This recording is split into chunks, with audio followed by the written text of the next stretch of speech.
We are very fortunate to have one of the country's leading diplomatic historians with us today, Professor Robert Schulzinger, who is a professor of history at the University of Colorado at Boulder.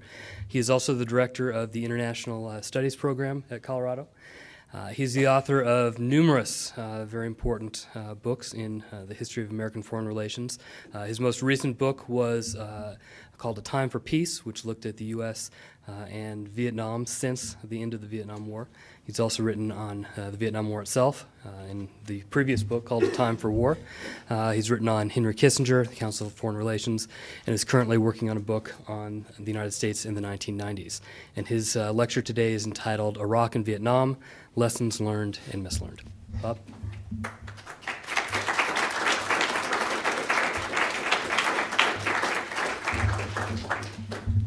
Well, thank you very much, Andrew, and everyone. I'm delighted to be here. It's a beautiful campus, it's a beautiful room, and it's a beautiful day.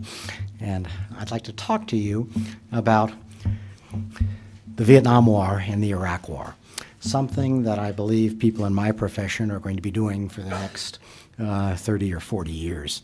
And I'd like to talk about how we can talk about the Iraq War and the Vietnam War, see what similarities there are, see what differences there are, and then at the very end present a research agenda that people will be talking about for the next several decades about the Iraq War and how it relates to the Vietnam War.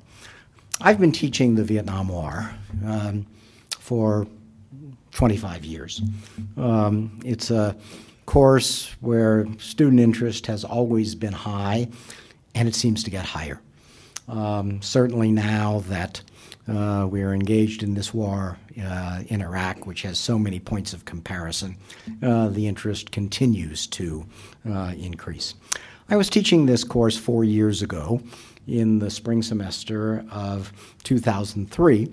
At the time of the weeks before the Iraq War began, and then when the Iraq War began on March the 19th, 2003.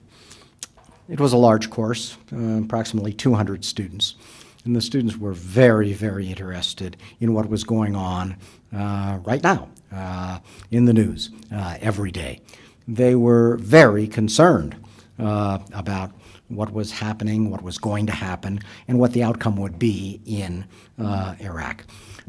This is not to say that in January through March of 2003, students at the University of Colorado at Boulder, a fairly typical large state research university, had well-defined opinions about the impending war with Iraq. For the most part, I would say that their sentiment could be characterized by anxiety, not knowing what was going to happen. It could not be characterized, though, as overwhelmingly opposed to the war that was about to happen, or overwhelmingly in favor of the war that was about to happen.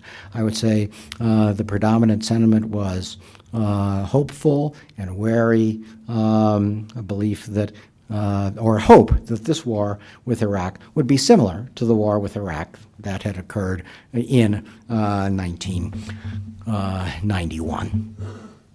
So during that period, the 6 weeks that the semester was on before the war began, we spent a lot of time talking about decision-making in the United States leading up to the Americanization of the war in the period 1963 to 1965. And in the 10 days before the war in Iraq broke out, on March the 19th, the subject matter happened to be that fateful 2-year period, 1963 to 1965. And I had spent a lot of time talking about Lyndon Johnson. There is just an abundance of documentary, visual, and auditory record of those months. And I and Andy Johns, who teaches the similar course here, I'm sure makes use of very similar material. At one point, I played them a tape recording of Lyndon Johnson talking in May of 1965 of his concern, his true anguish about sending American troops. He talked about his valet, a man with 8 children. He said, "I don't want to send those boys to that war." I showed him some videos of him speaking about the war from 1964 to 1966, saying he wanted to that he wanted to follow a middle course, that he didn't want to escalate too much, didn't want to get China involved in this war, but that Vietnam, South Vietnam, was America's ally and he couldn't abandon them. Then I showed them some pictures of Lyndon Johnson in 67, 68, famous pictures, his head in his hand. I talked about how when the casualties began to mount, Johnson couldn't sleep. Every night he would go down to the war room in the basement of the White House to get the casualty figures. They didn't come in as quickly as they do and nowadays. And the sheer anguish. My own view of Lyndon Johnson had changed, developed over the 30 years from the time I was a college student. I was a college student from 1963 to 1967, not 1977. I was a graduate student from 1967 to 1971, so Vietnam hung over those years. Vietnam was one of the reasons I got into the business I'm in, of studying the history of American foreign relations. I and most of my friends had very negative feelings toward Lyndon Johnson at this time. I thought he was a man, he was reckless, that he was insensitive to human life, that he had wrecked a country far away from the United States, and had done similar things in the United States. No sympathy for him whatsoever. As time had gone on, and more of this documentary evidence became available, I became more sympathetic to Johnson, seeing the constraints under which he acted, and also the human side of the man, that he really did anguish over these issues. I had a conversation with my students at this time 3 years ago, talking about the nature of presidential leadership, comparing Lyndon Johnson of the 1960s with the current president, George W. Bush. Because in those weeks and days leading up to the war in Iraq, questioners would ask Bush whether he felt the same kind of anguish that Lyndon Johnson had about concern over the putting in harm's way young people, some of whom he would know or would be the children of people he would know. He replied no, that he did not have difficulty sleeping. He had made up his mind. He was going to do what the military advised him to do. My students' reactions was quite interesting. When I showed them the clips of Johnson explaining several sides of the issues and played them the audio of Johnson talking about how hard it was to send young men into danger and possibly death, my expectation was that their reaction would be similar to the one that I had developed in my 40s and 50s, that he was a man who was deeply concerned and anguished, and this was a very human decision. Their reaction wasn't that way at all. They said he sounded weak.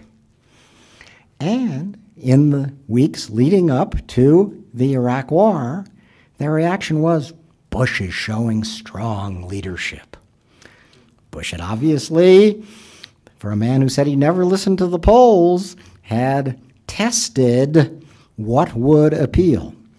Now, those students, they were all sophomores, juniors at the time. They're well graduated. So I haven't been back to them to ask them what the reaction is now, 4 years later.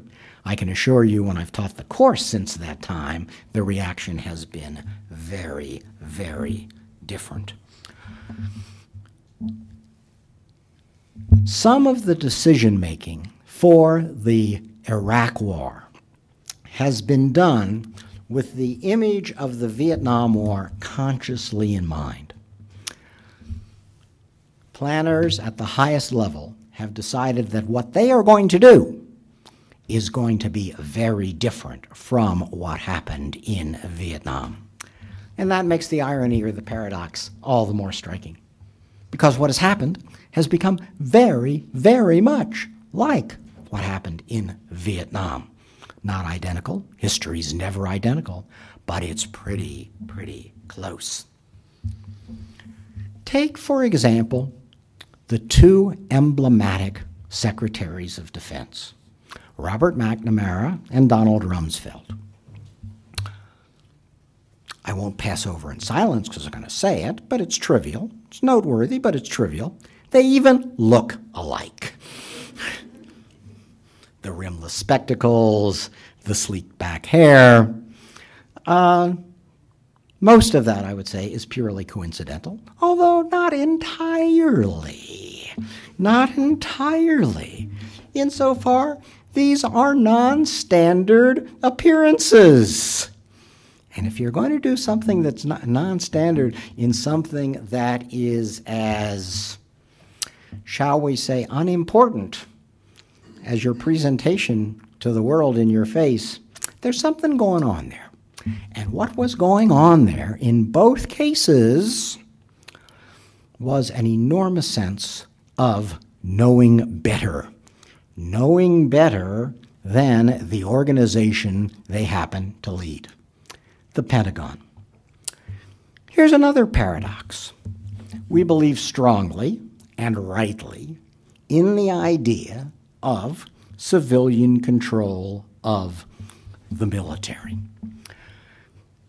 That was the core belief of both McNamara and Rumsfeld, a belief that the military had to be directed and, even more important, had to be reformed, that the military they led, either the post-World War II United States military or the post-Cold War United States military, had become hidebound, traditional, unable to adapt to a new world. And they, bringing the techniques of modern management, modern business, modern intellect, were going to reform this military. The way they were going to do it was to show that the military had learned the wrong lessons of the last 20 years. And they were going to apply the right lessons. We'll see what those right lessons were in a moment. But let me talk about some other points of comparison between the Vietnam era and the Iraq era. America's ally in Vietnam was the Republic of Vietnam. America's ally in the Iraq War after 2004 has been the government of the Republic of Iraq, both of which the United States sought to create and mold into modernizing states, both of which, and this was the nature of the war that developed, became deeply unpopular at home. Part of it was the sense that they represented only a part of either Vietnam in the 1960s or Iraq in the 21st century. In Vietnam, that part was geographical. That was the nature of the division between North and South. It was also ideological, communist versus non-communist. It also had to do with Vietnam's peculiar religious and ethnic traditions. The government that the United States sought to support in Vietnam was led by that very thin slice of Vietnamese society that was Catholic, 8 to 12% of Vietnam. In Iraq, there are points of comparison, there are points of difference, but certainly the government of Iraq is seen as sectarian, predominantly Shia, with a Sunni minority deeply disaffected, supported by Kurds who are not looked on favorably by either Sunni or Shia. In both cases, the government of Vietnam, whom the United States sought to support, and the government of Iraq, whom the United States has sought to support, as time has gone on and the United States has been more deeply involved, have been perceived as creatures of the United States. And in both cases, the more the United States did in Vietnam, the more the United States does in Iraq, with an aim to making that government independent, has precisely the opposite effect, making that government appear to be more dependent and more a creature of the United States. What about the adversaries whom the United States faced in Vietnam and in Iraq? There, I think the comparisons are not as congruent. The differences are greater. In the Vietnam War, the United States faced the government of North Vietnam and the National Liberation Front of South Vietnam. They were organized either as states, the government of North Vietnam, or in the case of the NLF, a would-be state. After 1968, the NLF changed its name to the Provisional Revolutionary Government. In other words, the war in Vietnam was, for all of its modernity, a traditional war, a war between states for control by one of a variety of actors of state power. In Iraq, it's the United States, a state, the government of Iraq, following the model of states, and then the adversaries which are not states. Al-Qaeda, Saddamists, Sunnis, Shia disaffected from the United States. Whatever else they are, they're not states. And this leads to the difference in the international context between the Vietnam era and the current war in Iraq. The Cold War era, again, for all the things it was part of the traditional state system, going back to the middle of the 17th century. Those of you who are international relations students, I know, spend a lot of time talking about the Westphalian peace system, the system which created the idea of states as independent actors competing, contending for power. The Cold War and the war in Vietnam was part of that system. Iraq, it's not. Partly the United States would like it to be that way, to create a government in Iraq, which would function as a government, part of the Westphalian system. But the other actors who are fighting to evict the United States from Iraq are not necessarily fighting to create a state of Iraq that will participate in that international system. We live in an era now, in the post-Cold War era, post-Cold War world, where we talk about failed states, parts of the world that the rules of government do not exist. We talked of them in Somalia. We talked about them in Cambodia. That's also happening in Iraq.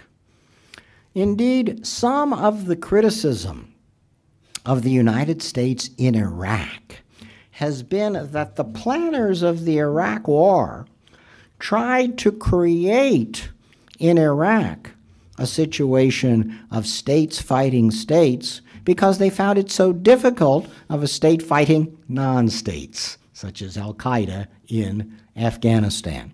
And the example that's always given, or the metaphor that's always given, of the drunk looking for his lost keys under the light post because it's easier to find them there, even though he dropped them down the alley, which has no light at all.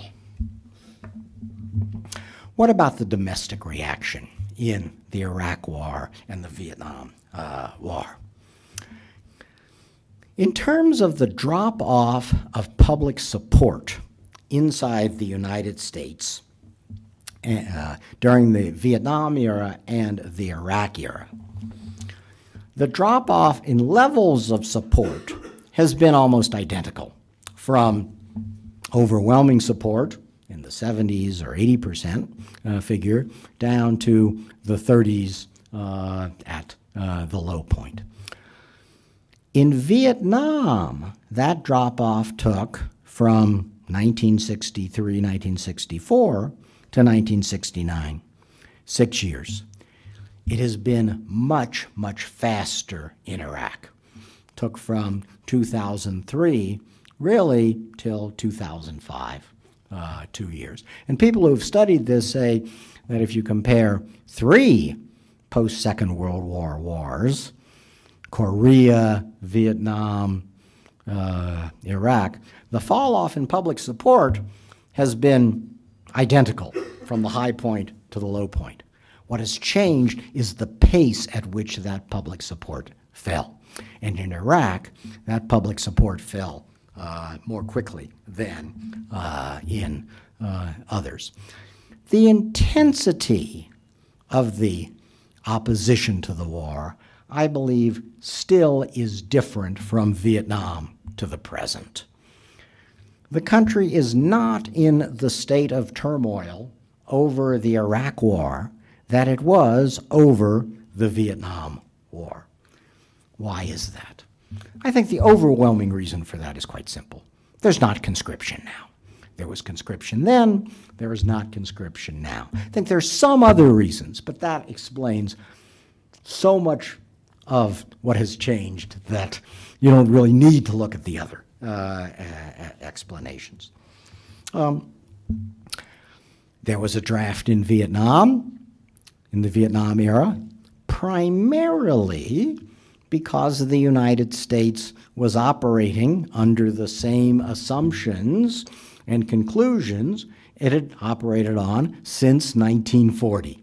There'd been a draft in the Second World War. There'd been a draft after 1947 during the Cold War.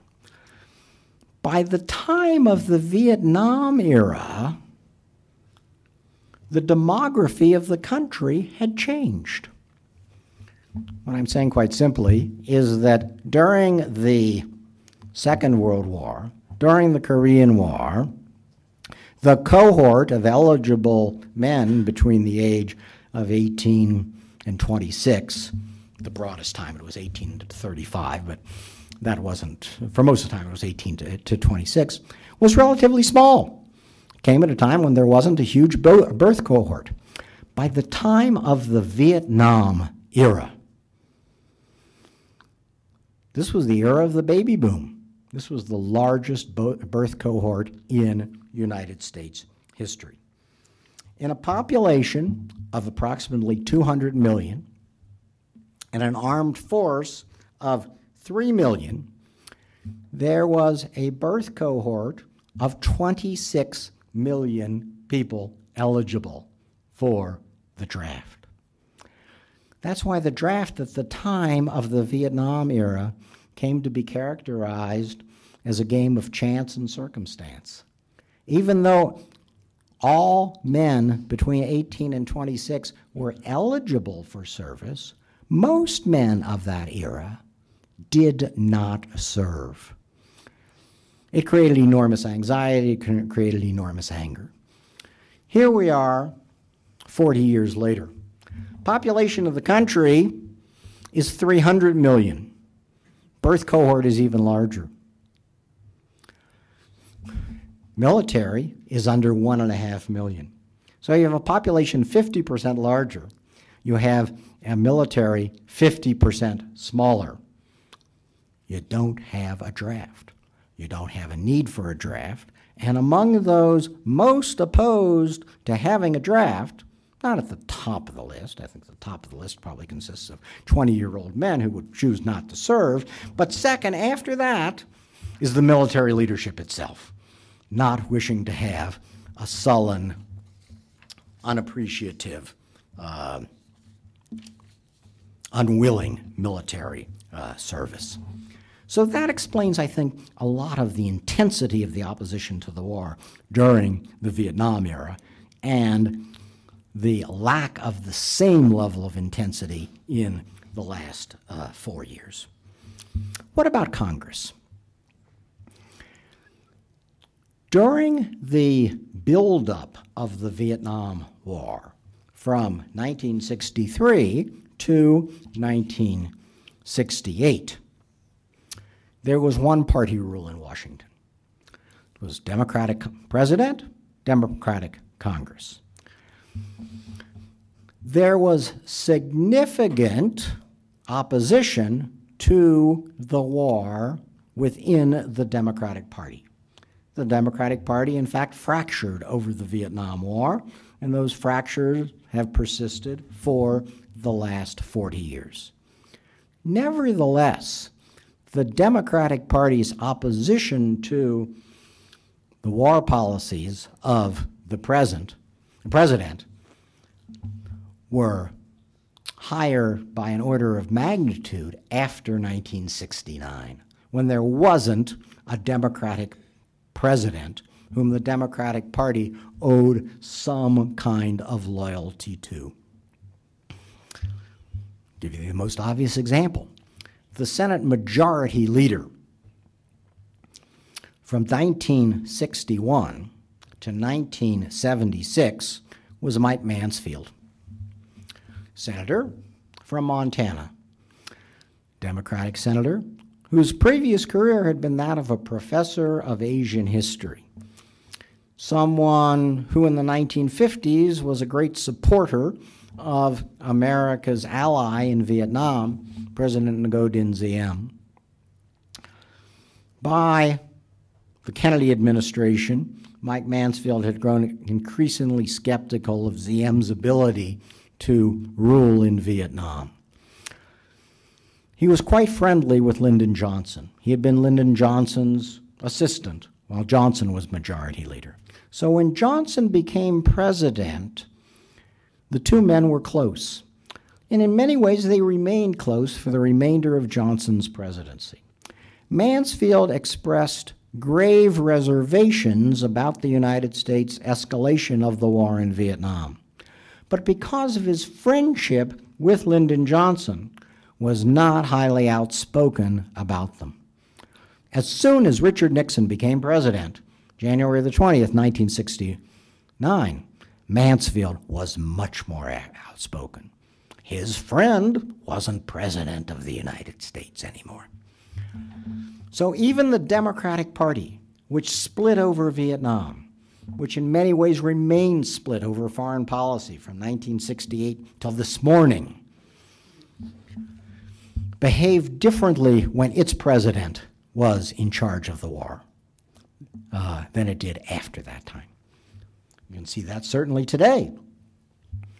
We had one-party rule in the United States from the beginning of the Iraq War until January the 4th, 2007. And the level of scrutiny on the part of Congress, while there was a Republican Congress, was very, very low.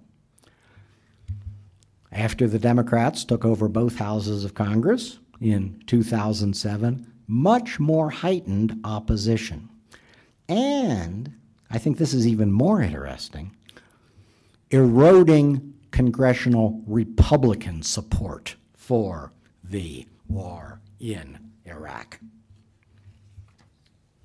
What about the memory of the war in Vietnam? One of the things I spent a lot of time teaching my students all the time in the history of United States foreign relations is that whatever is happening in the present, wherever that present is, if that present is 1933, if that present is 1947, if that present is 2005, people see that present through the prism of what they can remember about what was done right and what was done wrong approximately 20 to 30 years before. So the memory of Vietnam has hung over the way people see Iraq. The point, of course, is that there have been different memories of the war in Vietnam. The war in Vietnam is highly contested about what people remember of it. People have drawn different lessons from it. For the military, the United States military, the lesson they drew from the Vietnam War was never again be left holding the bag for a failed policy. It was a lesson that was crystallized in 1984 in a speech by the Secretary of Defense, Caspar Weinberger, under the advice of his chief military aide at the time, General Colin Powell. And from 1984 to the present, this has been known as the Weinberger-Powell Doctrine, under which the United States would use force. Listed several conditions. That there had to be public support for the United States to use force at the beginning, and it had to be continuous. The objective that the United States set forth in using military force had to be clear and had to be obtainable. There had to be a clear definition of victory. There had to be a clear end point or an exit strategy.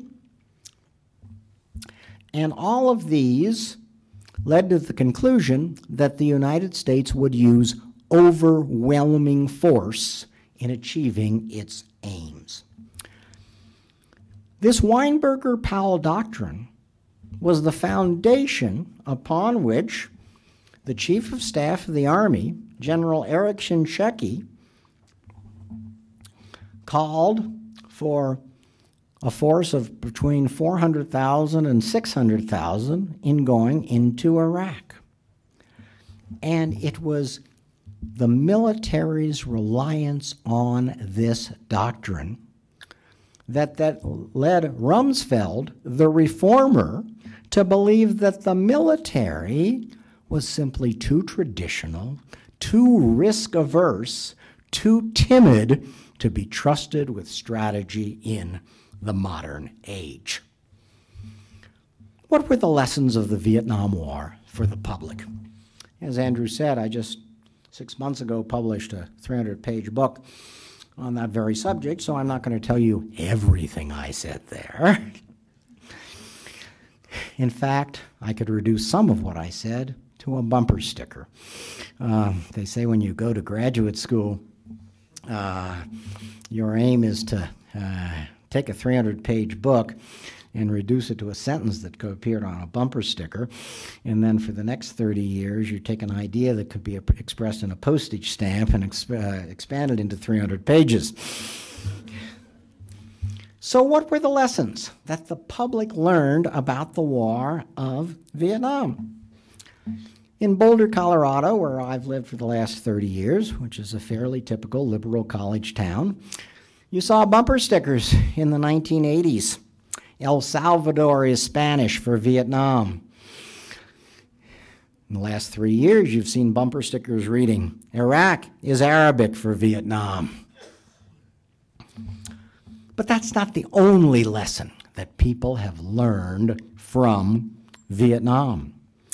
At the very time in the 1980s there was great public concern, great public anxiety about the United States' involvement in Central America, there were others saying, let's win one in El Salvador.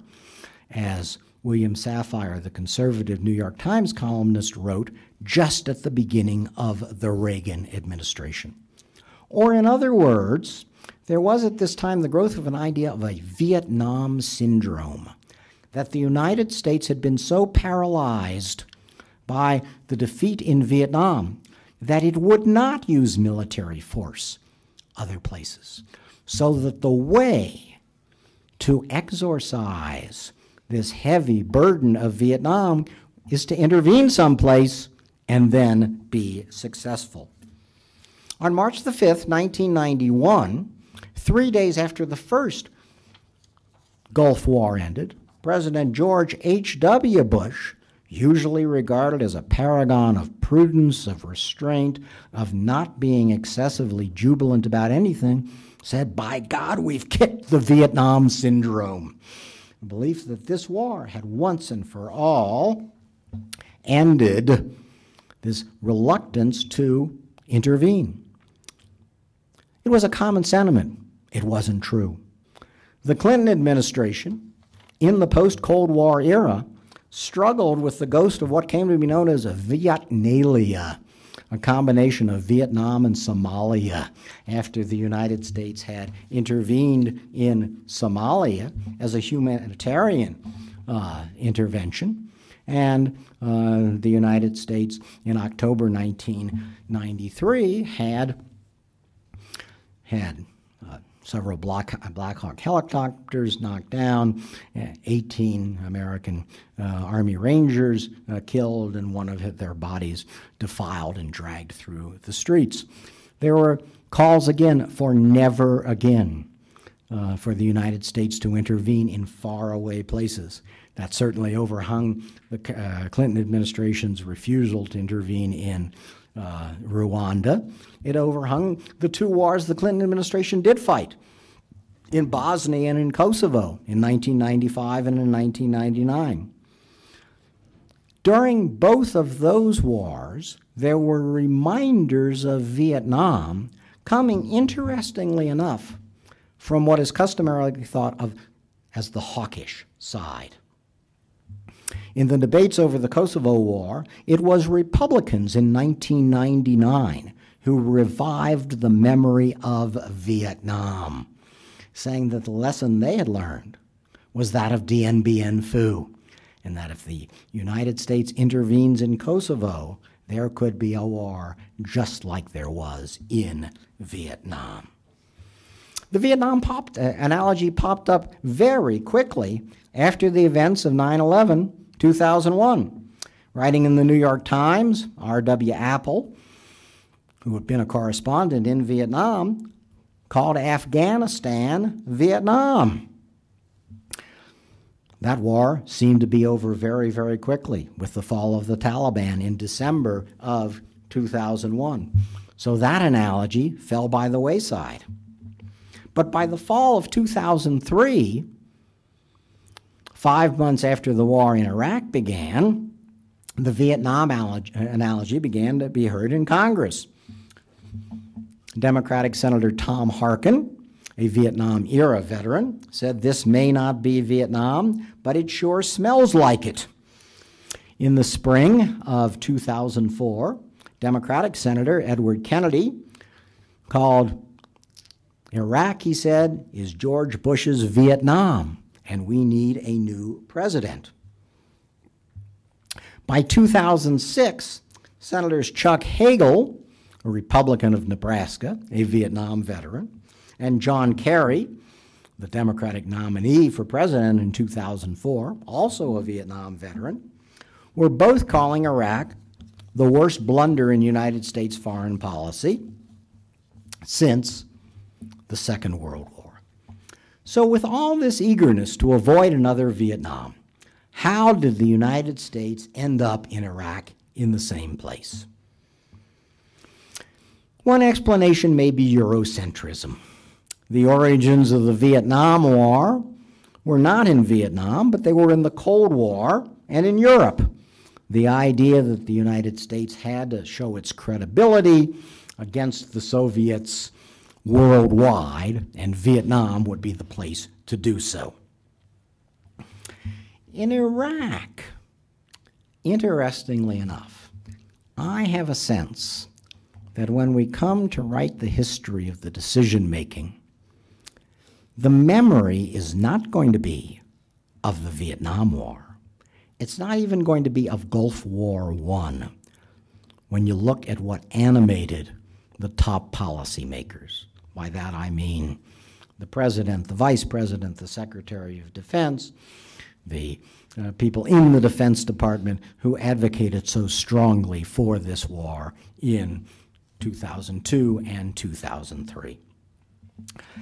I believe that the image that Rumsfeld, Cheney, and Rice had in 2000, 2003 was not of the helicopters lifting off the roof of the building in downtown Saigon on April the 30th, 1975.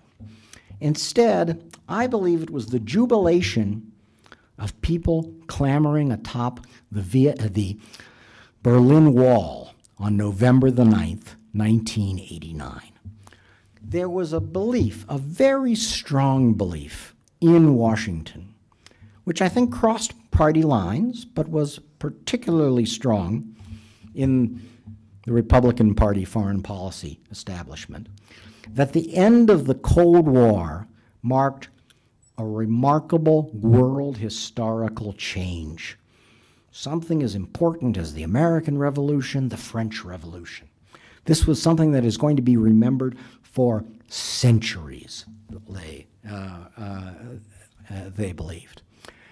And the fall of the Berlin Wall of November 1989 had been accompanied, one, with jubilation around the world, and two, so it seemed, if you left out what happened in Yugoslavia, where 200,000 people died, it seemed to have happened peacefully, bloodlessly.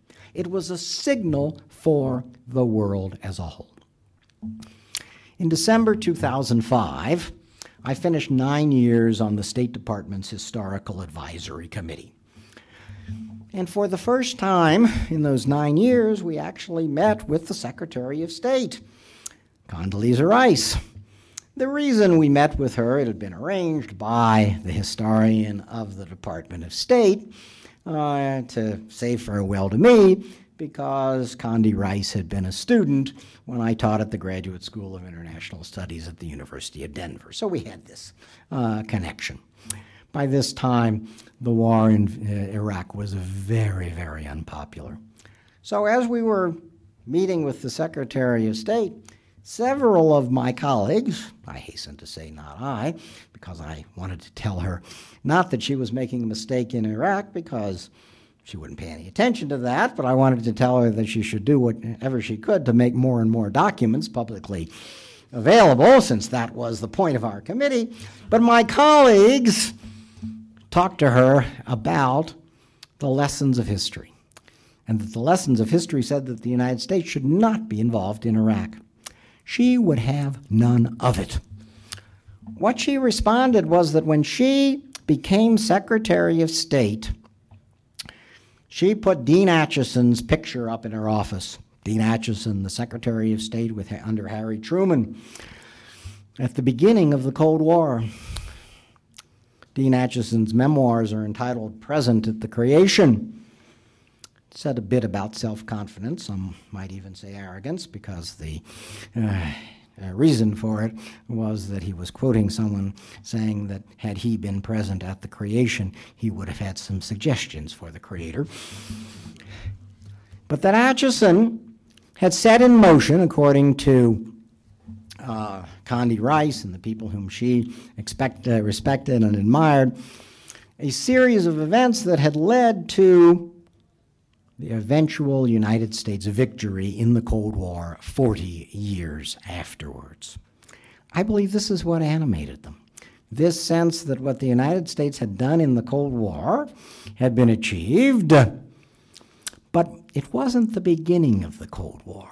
It was the end of the Cold War. This idea that in the end, everything had happened very, very quickly, very easily, and with great vindication. Well, we're a long way from that now, and the expectation is that before we get to that point in 40 years, history is not going to be kind to the people who were the architects of the Iraq War. Thank you very much.